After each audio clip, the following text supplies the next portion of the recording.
Acakar na ikar boko ikapelo keso poto itolo soto aurianet bobache anu atamite abilare gwelete lo elimitere ebe obwe giro cheda kini agwela alupoto na Oma Acakar ejeni neda bakatar kesi ebe erayabilita kisil. Konyedo arereng na rononi luiuni luetoro na rai apole giru labano poloto kedeto toke lusa riamo kes amameta orianete na karaida itolosta orianete na oreke opolot. Acakar ngeso buinyi koko ay rimora lupot kere neda bakatar ebe obwe giru irai kito iweweunu ibore yeni yata kiti ay takadikini kes.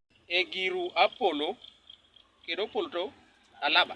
Abilata kisili la teker kutomo officer CID abilata kosa kisili la teker article 6 the constitution kosa lode bala ebe adiol puto na teker ekota gwelar eraibere anyun lokale osodi kini aina kini tunga nani ena teker lopet ngisi becho kina enso tipura regulator apupingi lewi aluporna ageuna na baka bona be adopa misiri konyari mongo kiera misirinu itedongo bala egolata kiere nara irati kito irata misirinu kiere.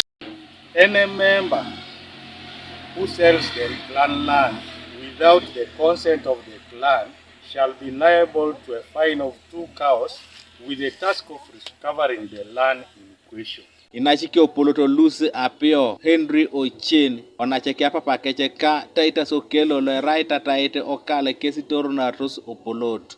Agolaro na Alupok na rayo ngesi do pitwete na agirita agolaro. Tiko le golata isek. Kwenye na pupuna nga decide bebe ikota agolaro Alupok jenga kwenye lo Acakar.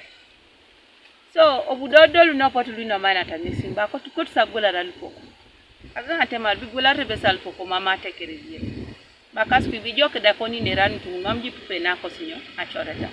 Upedo te donga wai. Egwa pakini yesi korsa egwa pakini. Doye aneni chengara litlo sida kugana ya pa ngara.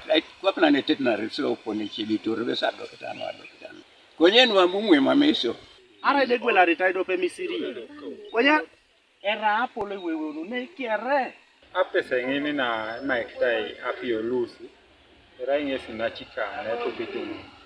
Todo mamuji pedorati akati akalupo ero koseuri akejare konyedo ngesi esaidi ngesi kedalwe koto sa fokwara lupo anwe interest nare uriting esori mame kota nyaka in papa ke ipoko Ijangonda pach opolotoka ariamo totoke kesi abakase ebe igwelatos kesi amisiri ngin anu adomono isirigin lu aipima ka abuaunu alupoko kech neda ipima ere konyele polo kinta ingichi musagono ko polis na tira Moses echodu loda jai anuayo arakotoma oener kenges elipitilu enyunyorasi ama musejie konye otupa kesi ekisil tira Amumu elomutoma